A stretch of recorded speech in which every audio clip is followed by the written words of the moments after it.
हम सॉल्व कर रहे हैं 15 मार्च CHSL की फर्स्ट शिफ्ट का क्वांटिटेटिव एप्टीट्यूड। फर्स्ट क्वेश्चन में दिया है sec x plus tan x is equal to 5, cosec y minus cot y is equal to 1/3। यहाँ से मुझे ये निकालना है। अगर मैं इसे थोड़ा सॉल्व कर दूँ तो क्या होगा, x और y को अलग अलग कर दूँ, sec x minus tan x plus cosec y plus cot y, मुझे ये फाइंड करना है। लेकिन अगर मैं देखूँ तो मुझे क्या दिया हुआ है, यहाँ पे बीच में पॉजिटिव है, मुझे नेगेटिव चाहिए, यहाँ पे मुझे पॉजिटिव चाहिए और मुझे क्या दिया हुआ है, नेगेटिव। तो यहाँ से अगर मैं अपने एक बेसिक फॉर्मूलाज पे चले जाऊँ तो sec square theta minus tan square theta is equal to 1 होता है। और ऐसे ही यहाँ पे अगर मैं चले जाऊँ, cosec square theta minus cot square theta is equal to 1 होता है। तो यहाँ A square minus B square क्या होता है, A plus B into A minus B, ये भी एक बेसिक फॉर्मूला होता है। तो सिमिलरली अगर मैं इसको खोल दूँ तो यहाँ से मेरा क्या आएगा, sec theta plus tan theta into sec theta minus tan theta is equal to 1। और मुझे क्या पता है, ये वाला पता है, ये 5 है, तो ये कितना आ जाएगा, sec theta minus tan theta. यहाँ से मेरा sec theta minus tan theta कितना आ गया, मेरा 1/5। सिमिलरली अगर मैं इस वाले में जाऊँ तो यहाँ से मुझे क्या पता है, यहाँ से मेरा क्या आ जाएगा, मैं सिमिलरली इसी फॉर्मूला से डायरेक्ट लिख देता हूँ। यहाँ से मेरा जो ये वाली वैल्यू है ये आ जाएगी 3। तो मुझे क्या फाइंड करना है, ये मेरी 1/5 आ गई थी ये वाली वैल्यू, और ये मेरी आ गई 3, दोनों को ऐड करें तो क्या आ जाएगा 3.20। Option number 4। What is the sum of all two digit number even digit, sum of all two digit even numbers. देखिए 2 डिजिट स्टार्ट कहाँ से होते हैं, स्टार्ट होते हैं 10 से, 2 डिजिट नंबर्स, ठीक है। और ये बाई चांस इवन ही नंबर ही है, और एंड कहाँ पे होते हैं, 99 is the last 2 digit number, और ये ओड है, तो इससे जस्ट पहला इवन नंबर कितना होगा, 98, ठीक है। तो मेरा फर्स्ट 2 डिजिट इवन नंबर 10 है और लास्ट 2 डिजिट इवन नंबर है 98। तो यहाँ से मैं अपने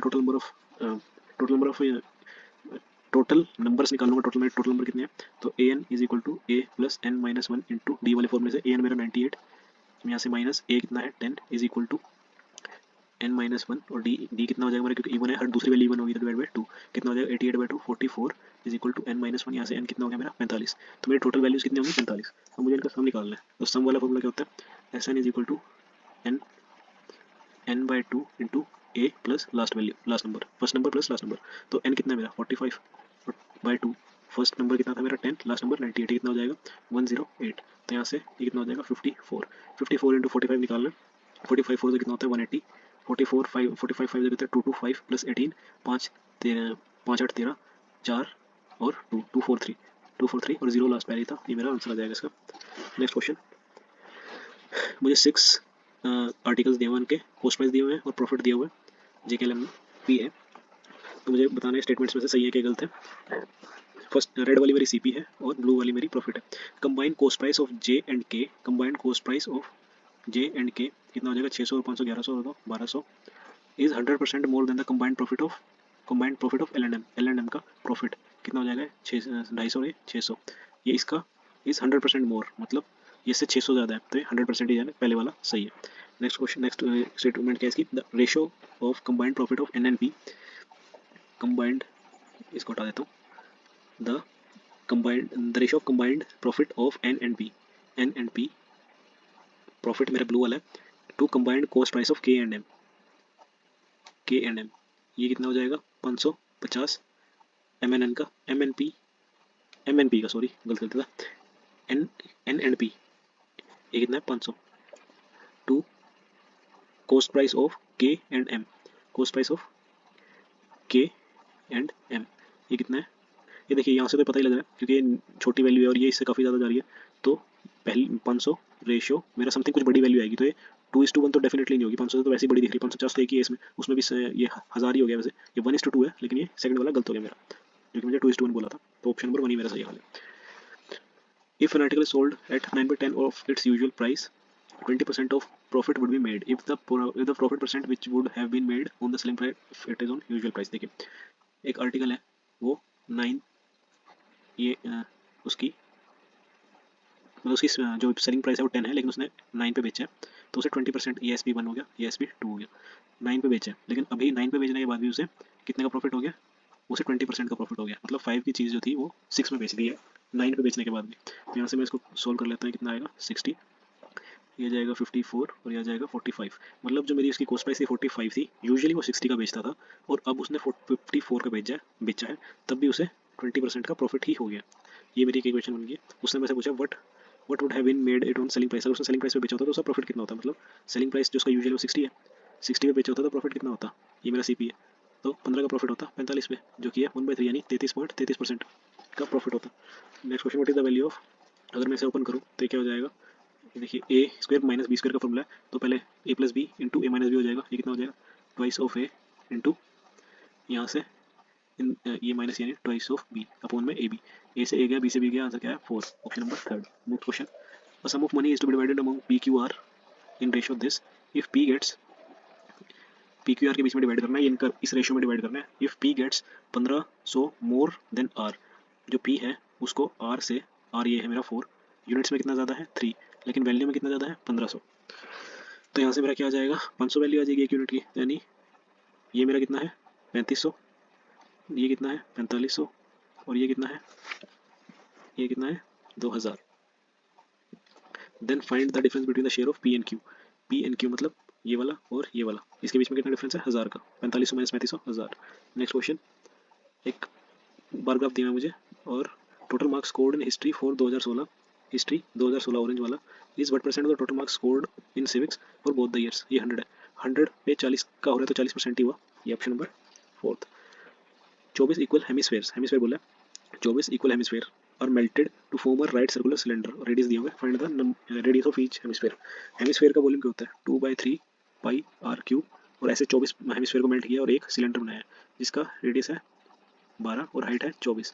तो यहाँ से 24 से 24 गया, पाई से पाई गया, और 2 से 6 गया, तो आर क्यूब क्या आ गया मेरा यहाँ से, ये आ जाएगा 72 इंटू 3 6216। यहाँ से r cube is equal to, ये तो आर कितना हो जाएगा, ये 6 का क्यूब है तो आर इज इक्वल टू 6, मेरे 6 हेमिस्फीयर का रेडियस है 6 centimetre. An article is sold for rupees this after 2 successive discount of this and this, what is the mark price. या तो इसमें टोटल सक्सेसिव निकाल लो, या फिर सीधा ही एक आर्टिकल है उसका, मतलब ये मेरा अगर एमपी है उस पर 30 का डिस्काउंट दे रहा है, तो कितने का बेच रहा होगा 7 का बेच रहा होगा, 30 का डिस्काउंट देके, और फिर बोल रहा है कि 20 का डिस्काउंट दे रहा है, यानी 5 की चीज़ पे 4 को बेच रहा होगा, और ये कितने का आ रहा है 560 का बेच रहा है इसे, मतलब नेट उसको पढ़ कितने का है एस पी ए। तो यहाँ से कितना आ जाएगा 7 4 28, 28 इंटू 20, और यहाँ से एम पी कितना आ जाएगा 5 2 1000, एम पी मेरा 1000 आ गया। Next question, the average of 5 children in a family is 15 years, average age of children together with their father and mother is 25 years. देखिए अब यहाँ से मैं वो क्या पता, यहाँ से मैं वो निकाल लेता हूँ इनका डेविएशन, डेविएशन निकाल, तो कितना है 10 का डेविएशन है प्लस 10 का कितने पे टोटल 5 तो चिल्ड्रन थे और 2 मदर फादर थे, मतलब इंटू 7, तो नेट डेविएशन कितना आया मेरा +70। ठीक है, तो मेरा इन क्या कहते हैं मदर और फादर के जोड़ने के बाद, जो मैंने मदर और फादर को जोड़ा है, अब उनका एवरेज एज 15 दोनों का तो ऑब्वियसली रहा होगा, और दोनों को मिला के 70 एक्स्ट्रा है उनके पास इस एवरेज एज से ज़्यादा, मतलब मदर की 15 एवरेज तो रही होगी, फादर की भी 15 ही रही होगी, ये एग्जैक्ट एज नहीं है, टोटल एज है, total age of mother and father total age, मतलब 15 तो उनकी थी ही, प्लस उनके पास दोनों के पास मिला के 70 तब हो सकता है इसके पास ज़्यादा हो इसके पास ज़्यादा हो, वो अलग चीज़ है, लेकिन नेट उनकी एज का सम है वो ये है, कितना हो गया 15 30 100 उनकी टोटल एवरेज टोटल एज का सम हो गया, मदर प्लस फादर की एज का सम। अब बोला है if father is older than mother by 4 years, मतलब फादर है वो 4 ईयर्स बड़ा है मदर से, तो यहाँ से 10 लिख दिया। If father is older than mother plus father is 4 साल बड़ा है, तो ये कितना हो जाएगा 2m इज इक्वल टू 96, और m कितनी हो जाएगी 48, और m 48 है तो फादर इससे 2 साल बड़ा है तो कितना हो जाएगा 52। अब मेरे से पूछा है find the age of mother की एज कितनी है 48। Difference between the simple interest on a certain sum at annual rate 8% for 5 years and 6 years is this. देखिए यानी 1 ईयर का ही डिफरेंस हुआ रेट में, तो यानी 8% ही कितना है 26 रुपये मेरे 8% के बराबर है, तो 100% कितने होंगे मेरे, ये होगा 13। देखिए यहाँ पे मुझे 13 दिखता ही ना, मुझे सबसे पहले यहाँ से 13 का मल्टीपल चेक कर लेना चाहिए था। अब 13 का मल्टीपल कौन सा, ये भी नहीं 13 का मल्टीपल है, ये भी नहीं है, ये भी नहीं है, यही होगा। लेकिन अगर मैं सोल्व करना था सोल्व कर सकता है, लेकिन क्योंकि यहाँ पे 13 एक प्राइम नंबर है, प्राइम नंबर का मल्टीपल ना वो रेयर ही मतलब मैच करता है कि कहीं मैक्सिमम मिल जाए, तो यहीं से मुझे मार्क कर देना चाहिए, लेकिन क्या मतलब मर्जी है। अब यहाँ से आया 25, अब 25 इंटू 13 क्या होता है, ये 325 होता है, option number 1। Next question, Nakul went to market to buy groceries, he has some money with him 20% of which he used to buy. देखिए टोटल जितनी भी थी मेरे पास, उसके पास टोटल जितना भी मनी था उसका उसने 20% स्पेंड कर दिया, तो बचा कितना उसके पास 20%, मतलब 1/5 उसने स्पेंड कर दिया, तो बचा कितना, मतलब 5 में से 1 स्पेंड कर दिया, नहीं 4/5 बचा उसके पास। 25% of the remaining is spent on cooking oils. बचे हुए का मेरे पास बचा कितना था, ये 4/5 बचा था, उसका 1/4 स्पेंड कर दिया। अब कितना बचेगा इसमें से, बचेगा 3/4 बच गया होगा। If he is left with 990, अब ये बची अमाउंट है, ये कितनी है 990, then found the amount that Nakul had, मुझे एक्स निकालना है। तो कितने का 4 दिए 12, 5 4 जा 990, ये 990 नहीं है, खाली 900 है। यहाँ से 300, ये 4 से 4 गया और x कितना हो गया 5 दिए 1500, मतलब उसके पास 1500 रुपये थे पहले। नेक्स्ट क्वेश्चन, इसको सोल्व करना है। 117/45 इंटू 1/5, ये 5 ऊपर गया, प्लस 12/5 इंटू 20/3, ये 4 पे, ये 4 पे, मुझे प्लस 16 करना है, और ये 9, और ये 39 का होता है, 13 + 16 होता है 29, option number 1। Next question, a truck driver covers 3 equal distance of 100 km at the speed of this and this, find 3 equals, मतलब टोटल डिस्टेंस कितना हो गया 3 × 100, और total distance upon total time होता है, तो टाइम कितना लेगा वो हर एक एवरेज, हर एक डिस्टेंस के लिए। इस 100 किलोमीटर के करने के लिए वो 200 किलोमीटर से हाफ एन आवर लेगा, 300 से करने के लिए 100/300 कितना होगा 1/3 आवर्स, और 100 किलोमीटर को 600 किलोमीटर पर आवर से करने के लिए 1/6, तो इसका एवरेज क्या होगा 300/6, 3 + 2 + 1 कितना हो जाएगा, ये 6, यानी 300 किलोमीटर पर आवर हो जाएगी इसकी average speed. Next question, line graph दिया हुआ है, पॉपुलेशन दी हुई है 2 स्टेट की, पी एंड क्यू की 5 ईयर्स के लिए, ये पी है रेड वाला और क्यू है ब्लू वाला। What is difference between the population of P and Q in all years. अब डिफरेंस बताना है तो सीधा डिफरेंस ही ले लेता हूँ, बजाय कि इसकी पहले एक को ऐड करूँ फिर दूसरे को ऐड करूँ, इनको सब्ट्रैक्ट करूँ, अपने एरर के चांसेस बढ़ाऊँ। मैं यहाँ से क्या करता हूँ, मैं ब्लू में से रेड वाला माइनस करता हूँ, तो यहाँ पे क्या आएगा, ये 150 आ जाएगा प्लस का, और यहाँ पे माइनस का 50, यहाँ पे क्योंकि मैं ब्लू में से माइनस कर रहा हूँ इसलिए माइनस का है, ये यहाँ पे -50, यहाँ पे आएगा +25, और यहाँ पे आएगा +100। मैंने ब्लू में से माइनस किया था, मे भी माइनस का 25 आएगा, blue minus red, blue minus red, blue minus red, और ब्लू माइनस रेड, और ब्लू माइनस रेड, हाँ ये हो गया। सो यहाँ से इससे ये गया, और ये 125 का डिफरेंस है मेरे दोनों पी और क्यू के बीच में, option number 2। Which company suffered the maximum percentage loss in 221। देखिए लॉस क्या होगा, जितनी उसका एक्सपेंड, मतलब लॉस मेरा कैसे पता लगेगा कि मेरी इनकम से ज़्यादा मेरा एक्सपेंडिचर हो रहा है, तो वहाँ पे तो मेरा वैसे ही लॉस है, मतलब जितनी इनकम उससे ज़्यादा एक्सपेंडिचर करो तो मेरा तो लॉस ही हो रहा है, तो मेरे यहाँ पे तो इनकम ज़्यादा है, एक्सपेंडिचर कम है, तो लॉस हो ही नहीं रहा, और ऐसे ही मेरा यहाँ भी लॉस नहीं हो रहा, यहाँ भी लॉस नहीं हो रहा, क्योंकि इनकम ज़्यादा है एक्सपेंडिचर से, और मेरा इन दोनों में से एक ही होगा। ठीक है, अब इन दोनों में मैं चेक कर लूँगा, यहाँ पे मेरा डिफरेंस कितना है इनकम और एक्सपेंडिचर का, यहाँ पे 10 है और यहाँ पे 5 है, तो 10/45 और 5/45, यहाँ पे 2/9 है, और ये कितना हो जाएगा 1/9। दिस इज 11 पॉइंट, मतलब अगर परसेंटेज में निकालूँ ये 11.11 होगा, ये 22.22, तो ज़्यादा कौन सा है, ये वाला, यानी ये।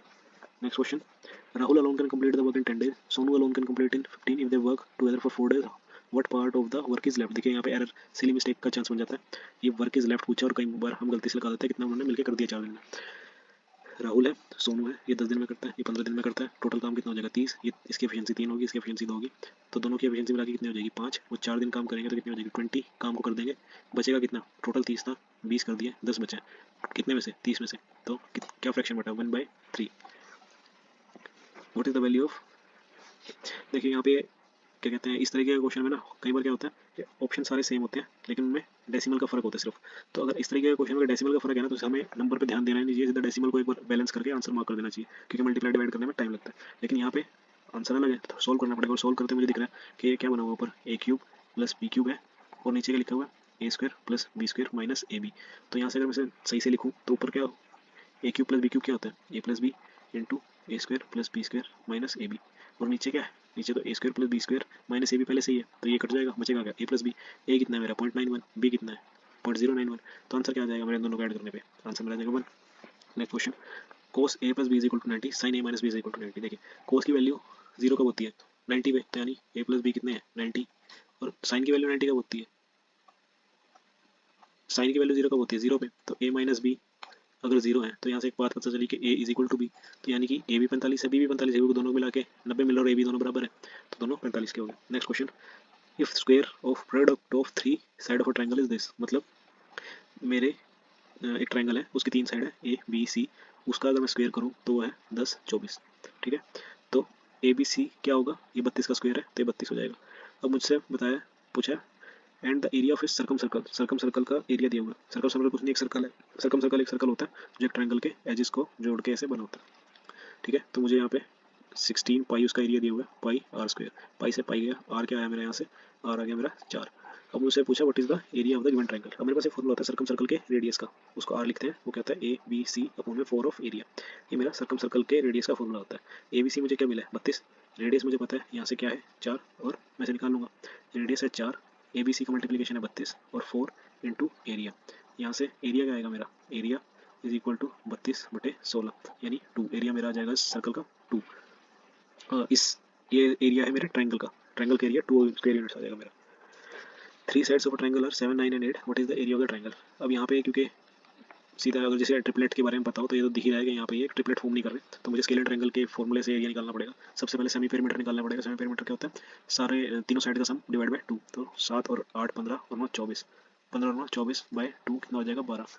और एरिया क्या होता है F into S minus A into S minus B into S minus C, ये मेरा होता है एरिया ऑफ स्केलर ट्रायंगल। तो यहाँ से मेरा क्या आ जाएगा 12 इंटू 12 माइनस 7 5, 12 माइनस 9 3 और 12 माइनस 8 4। यहाँ से मेरा एक 12 12 आ जाएगा और अंदर आ जाएगा √5। आंसर मेरा ये है। Next question, in a circle the length of a cord is 30, the perpendicular distance from the centre is 8। 15 17 diameter 34 हो जाएगा इसका, क्योंकि प्रैक्टिस के बाद सर्कल बनाने की भी जरूरत नहीं पड़ती। मेरे पास एक कोड है, सेंटर से इसका डिस्टेंस, कोड की लेंथ 30 दी हुई है, ये मेरा सेंटर है। कोड को मेरा ये परपेंडिकुलर बाइसेक्टर हाफ हाफ में डिवाइड करेगा तो ये 15 हो जाएगा, ये भी 15 हो जाएगा। और ये मेरा कितना दिया हुआ है, ये मुझे 8 दिया हुआ है, तो यहाँ से ट्रिपलेट से मेरा रेडियस कितना आ जाएगा हाइपोटेनस से जो, ये जाएगा 17। और मेरे से पूछा फाइंड द डायमीटर, और ये मेरा रेडियस कितना 17, तो टोटल रेडियस डायमीटर कितना हो जाएगा 34। नेक्स्ट क्वेश्चन, n+1/n दिया हुआ है और ये फाइंड करना है। तो सबसे पहले मैं इसका n+1/n का स्क्वायर निकाल लेता हूँ, कितना होगा n² + 1/n² is equal to इसका स्क्वायर 3 - 2 यानी 1 आ जाएगा ये। और मैं इसका क्यूब करूँगा तो कितना आएगा, इसका क्यूब आएगा, इसी का क्यूब कर रहा हूँ मैं, ये हो जाएगा n⁻⁶ + 1/n⁻⁶ is equal to 1 का क्यूब माइनस 3 इंटू 1, तो ये कितना हो जाएगा 1 - 3 इज इक्वल टू -2। ये मेरा n6 + 1/n6 इज -2, तो इसकी वैल्यू कितनी है मेरी -2, और ये +2 है, -2 और 11 कितना हो गया यानी 9 आंसर आ जाएगा मेरा। नेक्स्ट क्वेश्चन, सिंप्लीफाई करना है इसको, तो ये क्या होगा हमारा, इधर इस कैल्शियम लेंगे तो ये इसमें मल्टीप्लाई हो जाएगा, ये इसमें मल्टीप्लाई हो जाएगा, नीचे क्या आ जाएगा cos 1 - sin a नीचे रह जाएगा, और ऊपर 1 - sin a का स्क्वायर हो जाएगा प्लस cos a का स्क्वायर हो जाएगा। अगर इसे मैं सोल्व करूँ तो क्या हो जाएगा 1 + sin स्क्वायर प्लस ये माइनस होएगा -2 sin plus cos square upon में cos 1 - sin a, ये सारे a ही हैं पीछे साइन है। अब यहाँ से साइन स्क्वायर ए cos स्क्वायर ए 1 हो जाएगा और 1 एक पहले से है, तो क्या बचेगा ऊपर 2 - 2 साइन है अपॉन में cos इंटू 1 - sin है। ऊपर से अगर 2 कॉमन ले लूँ तो 1 - sin हो जाएगा और कट जाएगा, तो बचेगा क्या मेरा 2/cos a जो कि है 2 sec a, option number first. Last question है हमारा 25th, PQR is similar to QVW, perimeter of PQR and QVW are this and this if PQ, देखिए मेरे को क्या दिया हुआ है कि जो दो ट्रायंगल है यहाँ से सीधा निकाल सकते हैं, जैसे दिया हुआ है P1 है और ये रेशो 2 है, PQ जो ये मेरे PQ है ये 30 है, और मुझे बताना है UV, यानी अगर ये 1 है ये तो इसका ट्वाइस कितना हो जाएगा 60, ये 60 आंसर हो जाएगा। कैसे आया, ये मेरा एक ट्रायंगल है PQR और ये मेरा दूसरा ट्रायंगल है UVW, और मुझे क्या दिया हुआ है PQR का पेरीमीटर 120 है और UVW का पेरीमीटर कितना है 240, तो इनके बीच का रेशो क्या होगा 1:2। अब अगर PQ ये वाली साइड मेरी 30 है और रेशो ये वाली कितनी होगी, इसका 1 रेशो है और इसका 2 रेशो है मेरा हर चीज़, तो यहाँ पे कितना हो जाएगा 60 UV। लास्ट क्वेश्चन था, थैंक यू।